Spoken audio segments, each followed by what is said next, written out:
Olá, estamos começando mais um programa Entrevista Coletiva aqui na sua TV Assembleia e, de antemão, eu agradeço pela sua audiência. No programa de hoje, nós vamos falar sobre o livro Várzea Grande, História e Tradição. E nós convidamos, é claro, o autor, o escritor desse livro, o professor José Wilson Tavares, também historiador. Professor, muito obrigado pela sua presença. Obrigado, eu agradeço. Conosco também Narbal Guerreiro. Bem-vindo, Narbal. Obrigado, Calil, pelo convite e obrigado também à audiência da nossa TV Assembleia. O livro Várzea Grande, História e Tradição, do professor, escritor e historiador José Wilson Tavares, relata que Várzea Grande foi criada durante a Guerra do Paraguai contra a Tríplice Aliança em 1864 e serviu como uma espécie de abrigo de defesa e proteção dos paraguaios. Após o fim da guerra, os paraguaios e militares que lutaram no embate não quiseram ir embora, pois tinham uma vida formidável na região. A população sobrevivia por meio do artesanato, com couro e as redes, criação de gado, cultivo de lavouras. A vila estava localizada em uma passagem para o interior do estado, facilitando o comércio e a expansão. Foi assim que nasceu Várzea Grande. É isso mesmo, professor? Só quero corrigir aí a questão da data, né? 1867. Ok. Couto Magalhães cria o local para abrigar os prisioneiros paraguaios e os paraguaios que moravam em Cuiabá durante o conflito da Bacia do Prata. E há polêmica com relação a essa questão da criação de Várzea Grande, né? O senhor não concorda muito com o termo campo de concentração. Por quê, professor? Primeiramente, hoje no nosso universo, depois da Segunda Guerra Mundial, usar o termo campo de concentração é pesado, porque nos remete a conflito, Tortura, barbáries, extermínio de vidas e sofrimento. E, na verdade, o que vai desenrolar do pós-guerra da Cisplatina, do conflito, é que os paraguaios que estão lá na Varzeria, que é ali próximo do Fiotão, terminal do André Marge, ali no centro de Cuiabá, era ali que era o local onde está a igrejinha Nossa Senhora da Guia, os paraguaios que ali habitavam não quiseram voltar para casa, nem voltar para Cuiabá. Os milicianos, a polícia militar daquela época era a milícia da província, que estava cuidando da proteção desses prisioneiros residentes paraguaios em Cuiabá, e até os caboclos fortificaram entre eles uma relação comercial durante a estadia ali e que frutificou, como você falou, a arte do artesanato, a arte de tratar o couro, a secagem do couro, o manteamento da carne, a carne seca varzegrandense, a vocação para a indústria frigorífica, ela nasce ali. E isso vai fortificar e fortalecer o comércio local, fazendo com que a vida que eles levavam não adiantava mudar dali, era muito melhor continuar. Então, por que falar de campo de concentração? Se nós temos todo esse argumento dentro da historicidade e da realidade que Várzea Grande está sendo construída. Na sua opinião, ou diante da sua pesquisa, na verdade ali foi mais um abrigo para os paraguaios, uma proteção contra os próprios cuiabanos, revoltados e indignados com as ações de Solano Lopes contra os mato-grossenses, né? Parece que ele era muito violento, e para proteger os prisioneiros paraguaios, criou-se esse abrigo em Várzea Grande. É isso que o senhor entende? Eu entendo, sim, é perfeitamente isso que eu entendo. E José Couto Magalhães, governador provincial de Mato Grosso na época, formado em direito, escritor, letrado, era um homem inteligente. E ele sabia que não poderia deixar os paraguaios desprotegidos, aqueles que moravam aqui e até os prisioneiros, por questões de acordos internacionais que o Brasil já tinha na época. E, vamos dizer, os conflitos existem, mas também tem ética esses conflitos. E José Couto Magalhães, ele sabiamente, ele cria aquele local depois do rio, aonde só havia passagem de tropeiros, comerciantes, para dar proteção a essa população paraguaia que aqui existia. E lá ele colocou a polícia militar, a polícia provincial da época, que não podemos falar de polícia militar naquele período, mas a polícia provincial, para cuidar dar a proteção a esses prisioneiros e também os paraguaios que foram levados para lá.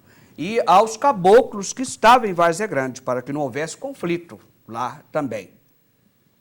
Porque o cuiabano ele está sendo agredido, porque o Solano Lopes é violento, foi violento durante a guerra, e o Paraguai tinha a ansiedade de ter essa passagem, essa saída por água para seu comércio, e o Solano Lopes muito ambicioso, o governante paraguaio, e justamente isto se o Brasil, através da província de Mato Grosso, que foi invadida por Solano Lopes, não desse guarida, não desse proteção aos prisioneiros e às famílias que aqui existiam, é lógico que isso podia se agravar o conflito mais, porque alegava atrocidade.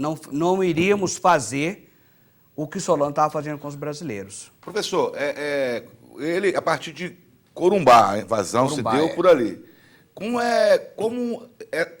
Qual era o tempo para que essas informações pudessem chegar aqui na região, a distância, né, de Cuiabá, Corumbá e, consequentemente, Várzea Grande, para que, de repente, essa revolta se acentuasse? Ou a história do Solano Lopes já era conhecida antes até mesmo dessa guerra? Eu digo o seu histórico de violência e de atrocidades. Vamos dizer que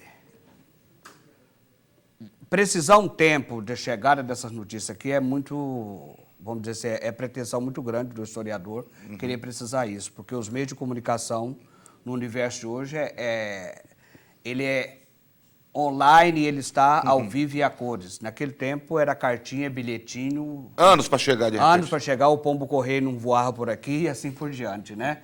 Mas vamos dizer que o Solano Lopes tinha ambições econômicas e de poderio local. Doutor Alfredo da Mota Menezes escreve muito bem e estudioso da história do Paraguai. Eu fui aluno dele, é uma admiração muito grande que eu tenho por ele, sobre a história do Paraguai. Eu acredito, pelo que eu aprendi com ele, que eu tenho lido, que se o Paraguai se não tivesse havido o conflito da Bacia do Prata e não estivesse Brasil, Argentina e Uruguai na Tríplice Aliança dizimado com o país praticamente, porque foi isso que aconteceu, porque o Brasil acabou também provocando um genocídio por lá, né?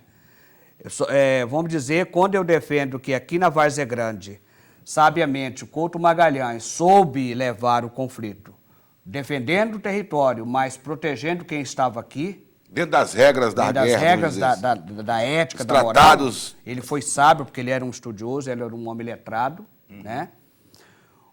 Vamos dizer que o Paraguai não seria o país que é hoje. Nós teríamos aqui uma Suíça latino-americana. Eu considero. Acredito que não estou exagerando, porque o potencial do paraguaio era muito grande. Naquela época, qual era a produção que existia por lá? Eu digo, ainda que rural, ainda que... a economia paraguaia. A economia naquela época ali, que era mineração, disso também tinha muito minério, também no território compreendido como território do Paraguai, também a agricultura, já existia alguma coisa nesse sentido? Vamos dizer, eu não posso afirmar com toda a precisão o que se produzia no Paraguai, porque eu não tenho esse estudo. Eu confesso que não tenho, né? Mas vamos dizer que a visão do Solano Lopes, ela era multiprodutiva. Todos os campos. Vamos dizer, o primeiro estrado de ferro que existiu na América Latina foi lá no Paraguai. Era uma visão 80 quilômetros de estrada de ferro foi construída lá. O cara era tão bom, ele formou na Europa, ele mandou o Paraguai para estudar, ele trouxe profissionais da Europa para cá, pagando-se muito bem e tornando o país. E isso preocupou. Incomodou um pouco. Incomodou, porque já havia, desde da sua independência, que o Paraguai é o primeiro país latino-americano a tornar-se independente do colonizador, em 1810. O Paraguai é o primeiro a declarar sua independência. E começa a nascer uma nação nova, uma nação com muito poderio e vontade de crescer. E a visão do Solano Lopes era muito rica. Isso é visão que ninguém, nem um historiador pode negar, ninguém pode negar. Isso faz com que os vizinhos dele ficam preocupados. Existe aí umas escritas de que foi por inveja, Inglaterra investiu querendo destruir o Paraguai porque o Paraguai incomodava, o Brasil ferido, já havia uma briga entre a Argentina e eles, o Uruguai também. Porém, isso é insatisfatório. Por quê? Porque a grande questão do Paraguai é ele querer ter essa saída por água e por isso ele tinha que passar por outros territórios. Agora, é o único país da América Latina, é um dos países da América Latina que não tem acesso ao mar. E o Rio Paraguai era o canal de ele sair. E para isso ele tinha que passar em terras brasileiras, para começo de conversa. Não é à toa que quando se fala na importância da educação, o tempo todo se fala isso, e muitos países têm provado que a educação é o caminho. A gente vê que o Solano, no pouco que eu li no livro que o senhor escreveu, e tem muitas narrativas sobre Solano Lopes também, estudou na Europa, ou seja, ele voltou com a mente extremamente aberta, expansionista, e infelizmente fez da forma errada, né? Quis conquistar pela força. Né? Então, o exemplo que ele trouxe da Europa, infelizmente, não foi muito bom. Ele trouxe conhecimento, veio muito empreendedor, mas ele quis tomar a força, e aí teve esse problema, né, de fazer 3 países se juntarem contra ele, um Paraguai desse tamanhozinho, cheio de ideias e não tão boas intenções, infelizmente, né, mas como é importante essa coisa da educação, né, porque, na verdade, pelo que o senhor tenta passar, as ideias de Solano eram muito boas, né, eram boas as ideias, só não soube colocá-las em prática da forma correta. Mas ele queria trazer o progresso para cá, ao contrário do que acontecia com os países que vieram para cá nos colonizar, que só tiravam. Né? O Brasil, por exemplo, é uma nação escravocrata. E, para começo de conversa, nós vivemos do trabalho escravo naquele período. As liberdades no Paraguai também não existiam, está claro. Porém, o Solano Lopes ele tinha pretensões, os métodos que ele usou é que não foram suficiente diplomático para que não houvesse o conflito. Ele buscou o conflito.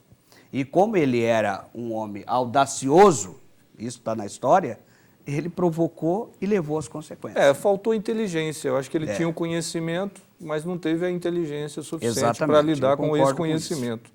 Não é? Agora, essa Várzea Grande, no livro do senhor eu vejo muito se falar de Cuiabá e Mato Grosso de forma geral. E não dá para separar, né, professor? Falar de Várzea Grande tem que falar de Cuiabá.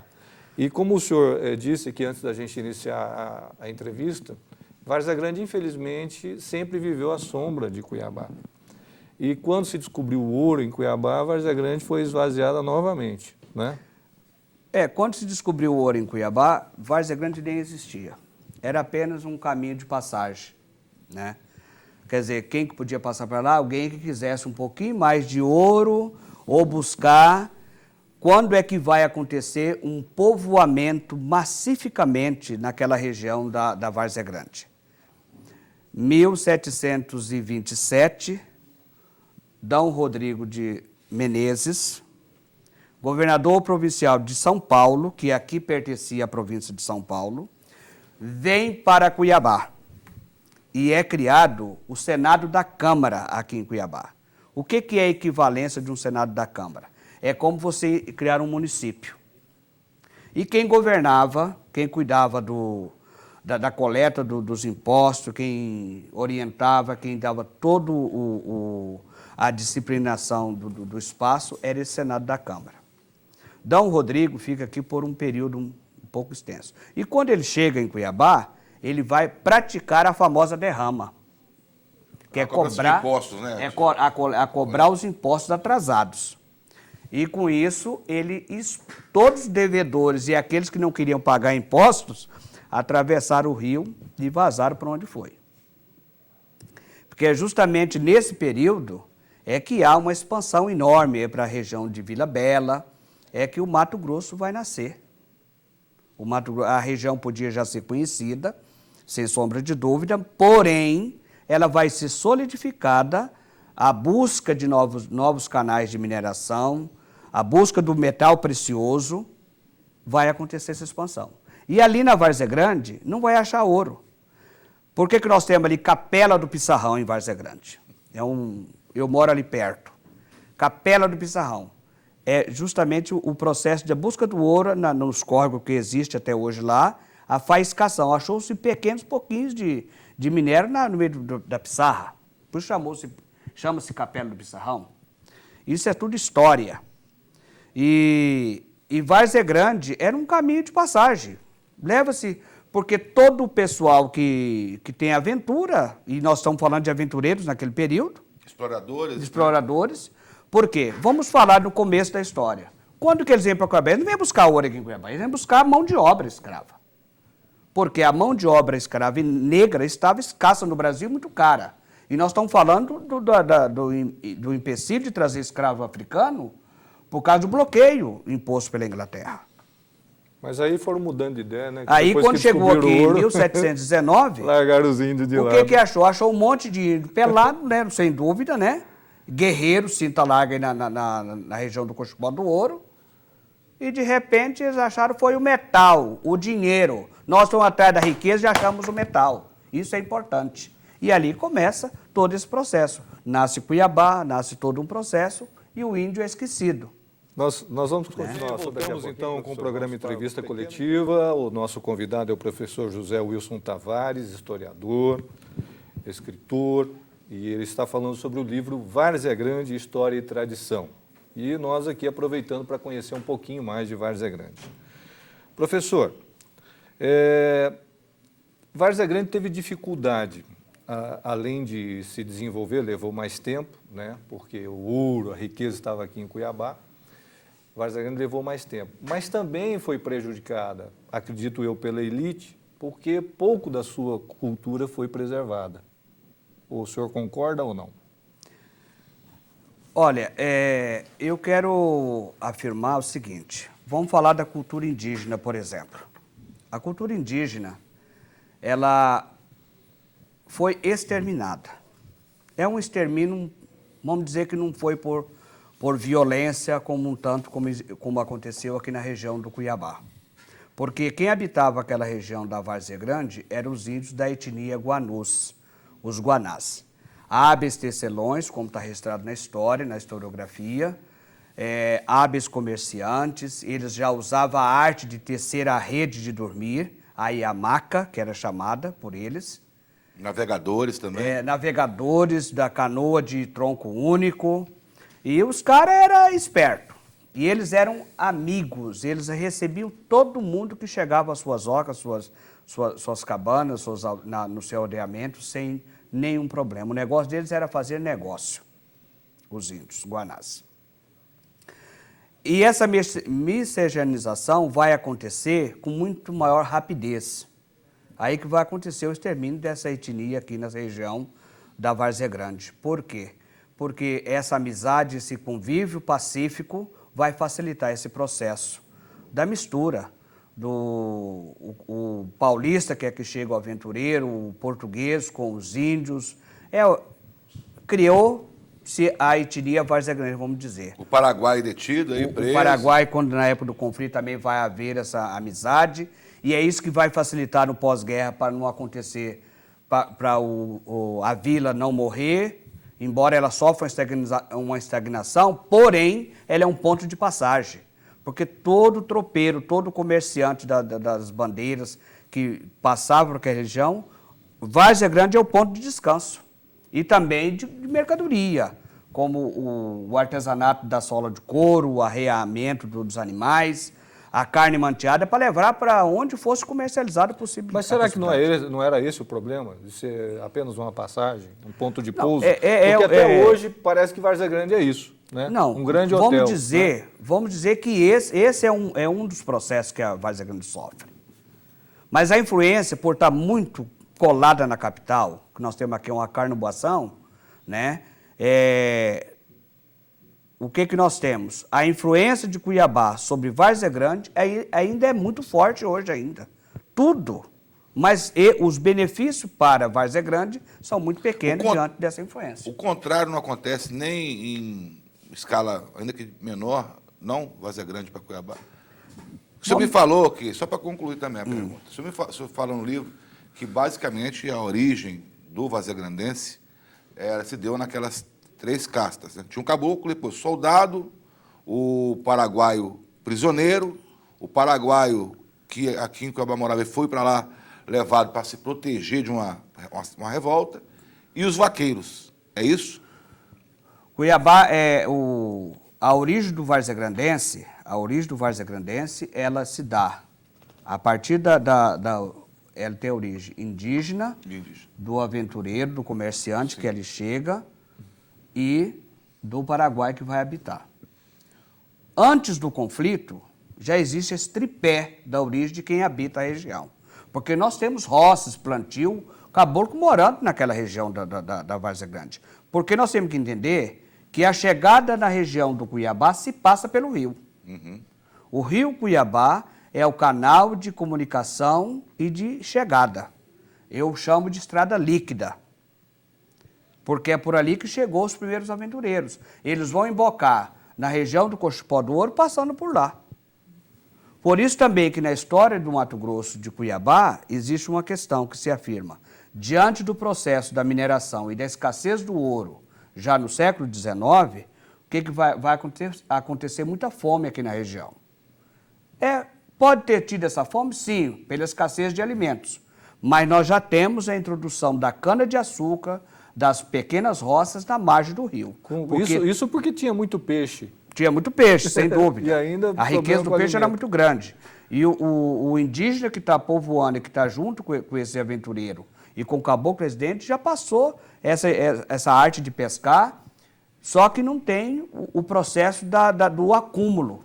Porque o indígena não tem isso. Agora, professor, o ribeirinho das duas margens do Cuiabá, compreendido aqui nesse trecho que estamos aí, que divide as duas cidades. Das duas margens, essa população também teria, ainda que, uma certa peculiaridade. Eu digo, mesmo a Cuiabá, Várzea Grande tendo essa miscigenação, essa origem que o senhor acabou de falar, influenciou, de certa forma, no ribeirinho da margem de cá do rio.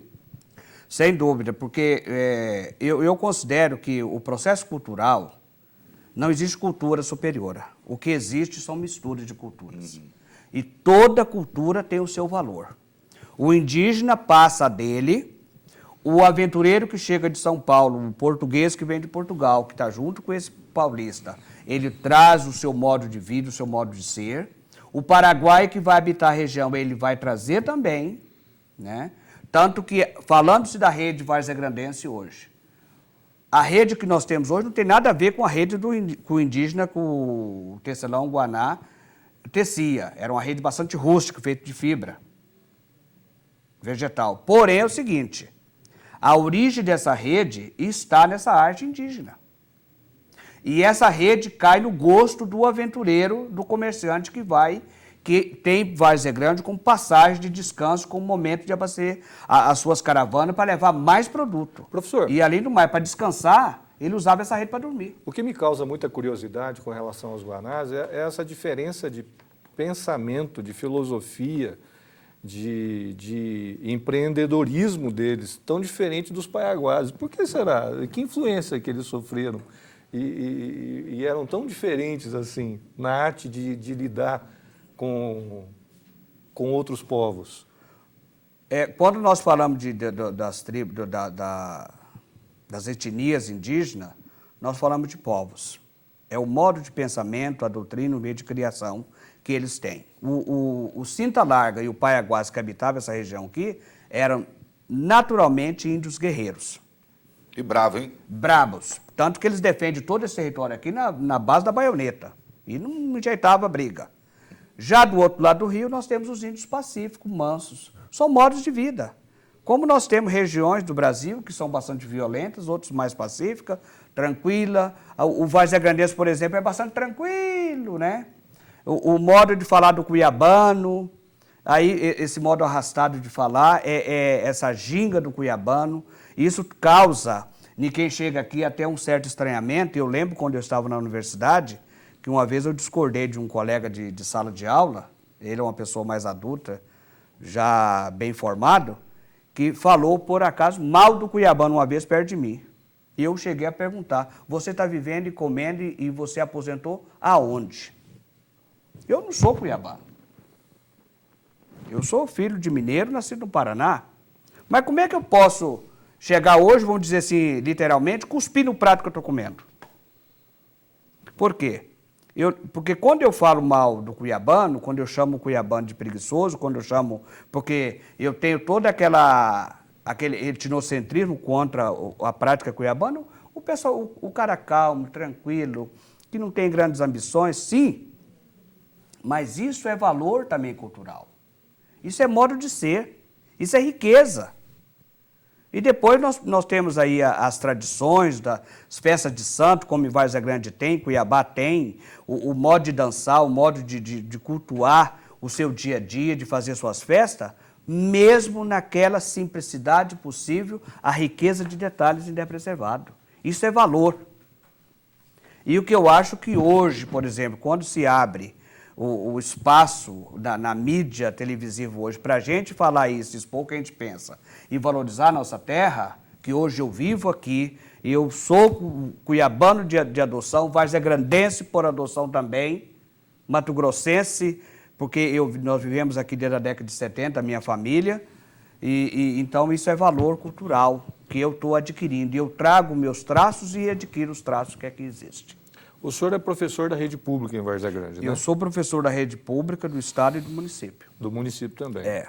E ali o senhor ainda dá aula, ou hoje dirige escola, como é que... Não, eu dirigi escola até janeiro desse ano, hoje eu estou fora da sala de aula, porque a gente vai ficando bastante cansado.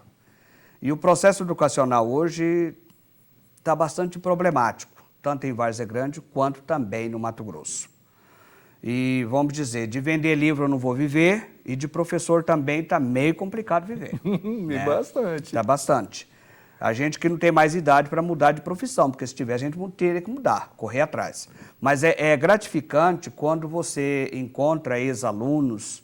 Eu estou com 50 anos, já para 51, eu tenho a graça de ter aí vários advogados, doutores na área da medicina, doutores e acadêmicos também que já passaram por sala de aula.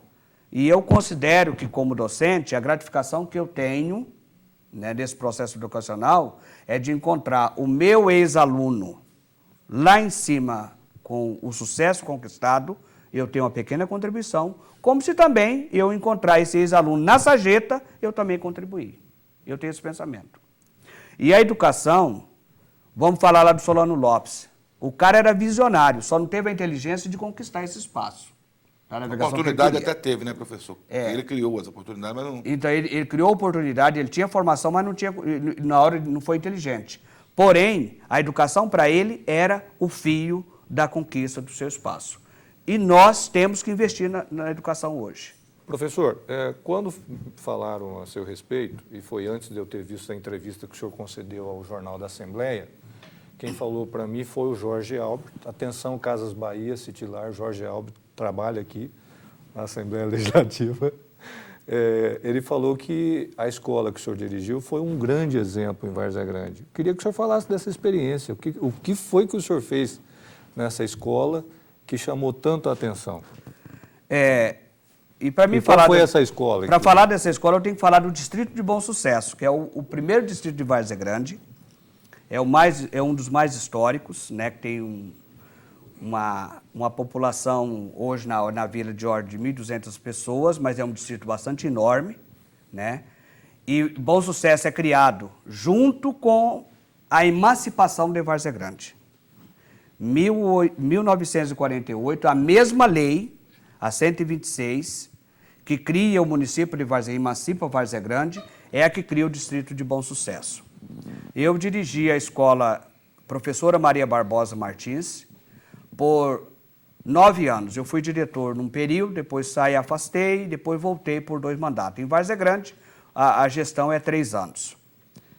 Nós não fizemos grandes coisas lá, eu considero. Eu cumpri as minhas obrigações como gestor. E a grande gestão de uma escola, e que é a prática que destacou para a gente, foi conciliar o quê? Os investimentos públicos com os investimentos privados. Porque chegar aqui, Calil, me dá um dinheiro aí, você pode me passar uma nota de R$100. Uhum.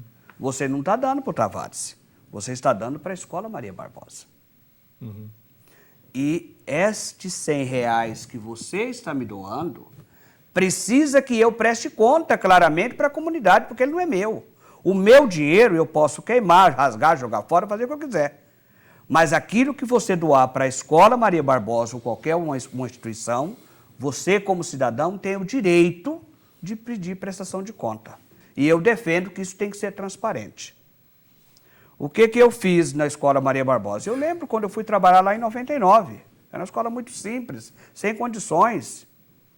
O prédio eu não assumi de imediato, mas as pessoas começaram a melhorar. Aí em 2002 eu me tornei diretor da escola, já fui atrás de melhorias, buscar, pedir. Eu fui até apelidado uma época em Várzea Grande do senhor Pires, que eu vivia com o Pires na mão. É como Essa é a educação nossa e aí, Brasil, como diz o outro, a né? educação vive do Pires na mão, né? Todo gestor educacional vive de Pires na mão. Aí reclamam dos políticos. Mas aí é uma questão bastante séria. O que eu penso também? Eu posso te pedir, o máximo que eu vou levar é um não. Se eu ganhar um sim, muito bem. Se eu ganhar um não, fazer o quê? Depois eu volto de novo. E como eu tenho formação eclesiástica, né? Eu fui seminarista muitos anos, e eu aprendi muito bem. E tudo que eu sei, parte eu devo à igreja. Eu sou católico. Se visitar a página do professor no Facebook, é isso que você vai ver. E vejo lá que religioso. Essa formação nos dá para a gente o trabalho da formiguinha. É uma melhoria hoje, é pedir uma coisa amanhã e assim por diante, a gente fazendo com que a coisa acontece. Professor, bem, parabéns pelo seu trabalho, parabéns pelo livro. Claro que a gente precisaria de mais tempo. Eu só gostaria que o senhor tivesse mais um tempo para falar um pouco rapidamente dos distritos, né, de Várzea Grande, Passagem da Conceição, Bom Sucesso, que foram os primeiros a serem criados, que são históricos, né? Sim. E que o senhor narra aqui no livro. Não precisa contar tudo, porque é bom que o pessoal compre o livro, né? Adquira o livro. Inclusive, até eu gostaria que o senhor dissesse para as pessoas o que elas devem fazer para adquirir, quem tiver interesse, para conhecer um pouquinho da história de Várzea Grande. Sim. Bom Sucesso, como já falei, foi o primeiro distrito de Várzea Grande, né? E 1823 é a criação do distrito de Bom Sucesso. Sua data cívica é 16 de outubro. Lógico que os distritos de Várzea Grande que nós temos hoje, como Bom Sucesso, Passagem da Conceição, Engordador, Cristo Rei, que era o antigo Porto Velho, ali é tudo a margem do rio, é margeando o rio, vai nascer pelo rio. É tudo mais velho do que a própria cidade. Se eu for olhar a data de Bom Sucesso e a data de criação de Várzea Grande, você vai perceber que é tudo mais velho. É um povo simples, humilde, trabalhador, guerreiro. Bom Sucesso vive da pesca. Tem lá uns 50, talvez 60 pescadores ainda. Tem gente que vive só da pesca ainda, mesmo o rio está no morto, né, da pesca. Agora, o que é forte nisso aí? As tradições religiosas, a religiosidade popular, as práticas religiosas, o convívio e o passivismo. O que eu quero destacar nesse distrito, e também na própria história, é o convívio das doutrinas religiosas que erradicou no município, nas regiões do distrito, convivendo. E doutrina católicas, evangélicas, umbanda, tudo vivendo pacificamente, sem nenhuma discriminação. Isso é valor cultural, isso é valor, isso é respeito às pessoas.